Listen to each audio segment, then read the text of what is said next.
Če potopimo svetlo slamico v črno posodo z vodo, vidimo na gladini dve navidezni sliki slamice. Kateri fizikalni procesi povzročijo taki sliki?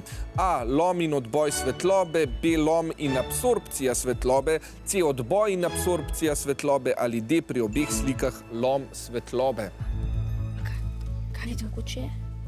Ja, za katere fizikalne procese gre? Ja, bil tudi pri obeh slikah lom. Sej, veš, kaj nisem rekla. Prvo. Ni lom. Ne, to je mogoče. Lom in odboj svetlobe. Ekipi, zakaj ste se odločili tako rumeni? Zato, ker vseeno mora biti nekaj, da ti vidiš potem slamico v vodi. Dobro, in tam misliš, da se torej svetloba lomi in odbija. Ja, poglejmo, če imate prav. Za ta eksperiment imam pripravljeno črno posodo, prozoren kozarec in dve rumeni slamici. Res je zelo preprost, zato ga brez težav lahko naredite tudi sami doma. Najprej bom slamico takole pomočil v črno posodo in pojavi se trikotnik.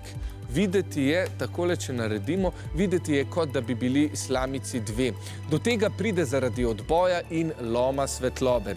Svetloba od slamice potuje do vodne gladine, se od nje odbije in pride do naših oči.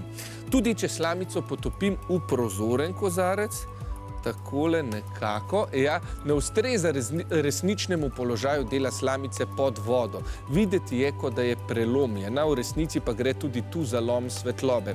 Ko svetloba potuje iz enega materiala v drugega, na primer iz vode v zrak, se spremeni kot, pod katerim potuje. In naše oči zaznajo svetlobo pod spremenjenim kotom, zato si ustvarijo napačno sliko.